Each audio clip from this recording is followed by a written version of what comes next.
محترمہ مریم اورنگزیب صاحبہ وزیر اطلاعات جناب رانا ثناء اللہ صاحب،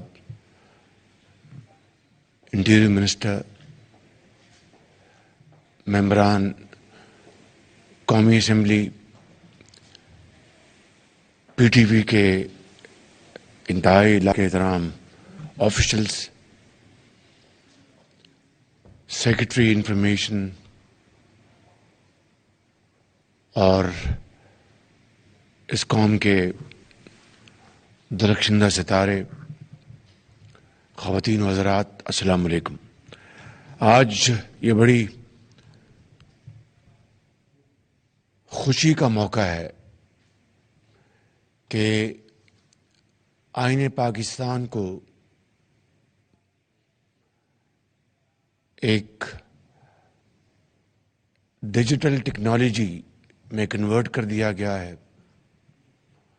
اور موبائل ایپ کے ذریعے بچے، بچیاں اور کروڑوں پاکستانی اس آئین کی جو منشا ہے اور آئین پاکستان کی جو بنیادی اساس ہے اس سے بہت اچھی طرح استفادہ کر سکیں گے۔ یہ حسن اتفاق ہے کہ میں اس پی ٹی وی کی بلڈنگ میں 12 اکتوبر 99 کو گزرا، جب ایک غیر آئینی قدم اٹھایا گیا تھا، اور آج الحمدللہ آئین کے احترام اور آئین کی شکوں کو ہر خاص و عام تک پہنچانے کے لیے آج میں دوبارہ اس بلڈنگ میں موجود ہوں۔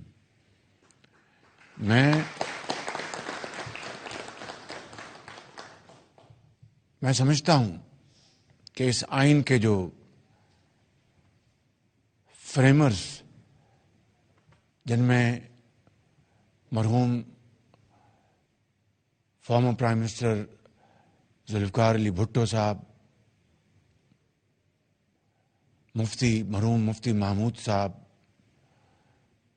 مرحوم مولانا شاہ نورانی صاحب، خان عبدالولی خان صاحب، اور اس طرح درجہ بدرجہ بہت قداور شخصیات تھیں جو کہ اپنی سیاسی سوچ کے مطابق اپنی پارٹیز کو لیڈ کرتے تھے، لیکن آئین پاکستان کے لیے انہوں نے تمام تر اپنے اختلافات کو ایک طرف رکھتے ہوئے انہوں نے اس آئین کو تخلیق کیا، اور اس طرح رہتی دنیا تک ان کا نام ہمیشہ یاد رکھا جائے گا، بہت ہی خوبصورت اور سنہرے الفاظ میں۔ آج پھر یہ وقت ہے کہ آئین کی پاسداری کے لیے اور آئین کے احترام کے لیے تمام ادارے اور پوری قوم کو یکسو ہونا پڑے گا۔ آئین پارلیمان سے، اس کی گود سے اس نے جنم لیا ہے۔ آئین کو عدلیہ انٹرپریٹ کر سکتی ہے، یہ اس کا اختیار ہے، لیکن عدلیہ آئین کو ری رائٹ نہیں کر سکتی۔ یہ صرف اور صرف پارلیمان کا اختیار ہے، اور یہ پاکستان میں نہیں، دنیا بھر میں یہ اصول مسلمہ ہے، اور کہیں بھی اس کے علاوہ اور کوئی شک نہیں ہے۔ میں سمجھتا ہوں کہ آج پاکستان ایک دوراہے پہ کھڑا ہے۔ ہم سیاستدانوں سے بے شمار غلطیاں ہوئیں، مجھ سمیت، اور بڑے لوگ وہی ہوتے ہیں جو اپنے غلطیوں سے سبق سیکھ کر آگے چلتے ہیں اور قوم کے اعلیٰ اور عرفہ مقاصد کے لیے اپنی ذات کو نیشنل انٹرسٹ کے تابع کرتے ہیں۔ یقیناً ہم نے سبق سیکھا ہے اور انشاءاللہ ہم مل کر پاکستان کے مشکل ترین حالات کو ٹھیک کرنے کے لیے دن رات کوشش کر رہے ہیں اور کریں گے۔ میں بغیر کسی خود نمائی کے یہ کہنا چاہتا ہوں کہ ہمیں بہت مشکل حالات میں یہ اقتدار ملا، اور بغیر کسی سیاسی گفتگو میں جائے ہوئے یہ کہنا چاہتا ہوں کہ ہم اس بات کے اوپر پوری طرح یکسو ہیں کہ ہم انشاءاللہ اپنے سیاسی اثاثے کو، ریاست کو بچانے کے لیے قربان کرنے میں قطعاً ایک لمحے کے لیے بھی ہم نہیں ہچکچائیں گے۔ اور اسی طریقے سے میں یہاں پر یہ کہنا چاہتا ہوں کہ جہاں پر ہمیں اپنی غلطیوں کا ادراک ہونا چاہیے، وہاں پر ہمیں یہ کہنے میں کوئی باک نہیں ہونی چاہیے کہ اگر پارلیمان کوئی قانون بناتی ہے تو دنیا میں کہیں کوئی مثال نہیں کہ پارلیمنٹ کے قانون کو ابھی وہ معرض وجود میں نہ آئے، اپنی عملی شکل اختیار نہ کرے تو اس کو عدالت اس کے اوپر اسٹے آرڈر جاری کرے۔ یہ کبھی نہیں ہوا، یہ پہلی مرتبہ ہوا ہے، اور اس کے اوپر پارلیمنٹ اپنا جو آئینی اور قانونی حق وہ استعمال کرے گی۔ اسی طریقے سے آئین کو عدالت عظمیٰ نے ہمیشہ انٹرپریٹ کیا ہے، یہ ان کا حق ہے اور یہ ہوتا رہا ہے، لیکن کبھی آئین کو ری رائٹ نہیں کیا گیا۔ ہاں، آئین کو توڑا گیا ہے، ڈکٹیٹرز نے توڑا، اس کی ایک نہیں کئی مثالیں ہیں، لیکن عدلیہ عدالت عظمیٰ بینچ اور بار سے یہی توقع ہے کہ آئین اور قانون کو وہ اس کے باقاعدہ پروٹیکٹر بنے، اور یہی ہم ان سے توقع کرتے ہیں۔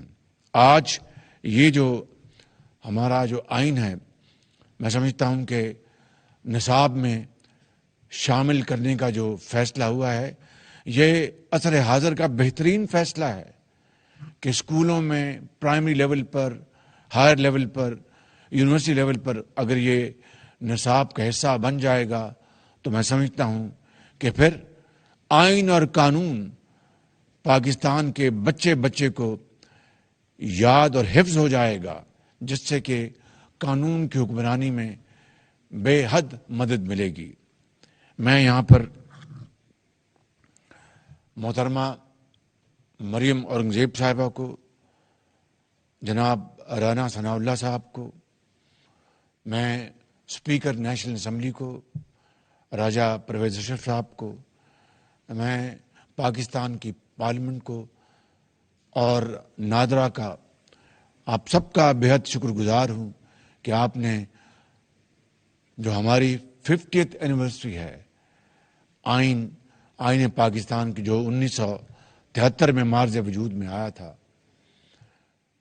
اس موقع کے اوپر یہ تمام جو اقدامات اٹھائے گئے ہیں یہ انتہائی لائق تحسین ہے، اور میں آپ کو سب کو میں مبارکباد پیش کرتا ہوں اور آپ سب کو سلام پیش کرتا ہوں۔ میں سمجھتا ہوں کہ آج کا نوجوان، ہماری نوجوان نسل اس کتاب کو اچھی طرح پڑھے گی، اس کو یاد کرے گی، اور پھر یہ آئینی بحثیں اسکولوں میں بھی ہوں گی، یونیورسٹیز میں بھی ہوں گی اور دوسرے فورم پہ ہوں گی، جس سے کہ قانون اور آئین کی حکمرانی ایک بہت بڑا ستون بن جائے گا۔ میں آپ سب کا ایک مرتبہ پھر شکریہ ادا کرتا ہوں کہ اللہ کا شکر ہے کہ آج آئین کی پاسداری اور استحکام کے لیے میں حاضر ہوا ہوں۔ 12 اکتوبر جب یہاں سے گزرا تھا تو وہ ایک تاریک رات تھی۔ اللہ تعالیٰ پاکستان کو ہمیشہ آباد رکھے۔ آپ کا بہت شکریہ۔ پاکستان پائندہ باد۔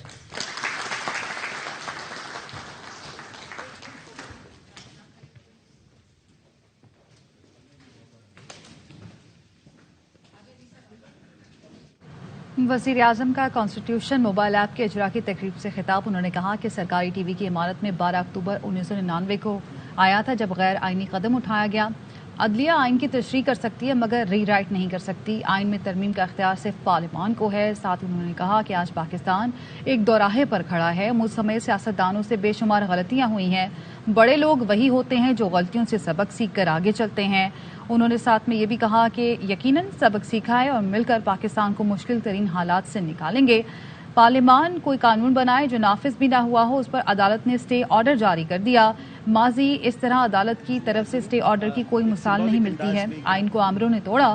عدلیہ سے توقع ہے کہ آئین قانون کے محافظ بنے۔ یہ بہترین فیصلہ ہے کہ تعلیمی اداروں میں آئین نصاب کا حصہ بن جائے۔ آئین اور قانون بچے بچے کو حفظ ہو جائے گا تو قانون کی حکمرانی میں مدد ملے گی۔ ساتھ ہی وزیر اعظم نے یہ بھی کہا کہ مریم اورنگزیب، رانا ثناء اللہ، اسپیکر قومی اسمبلی، پارلیمنٹ اور نادرا کا شکر گزار ہوں۔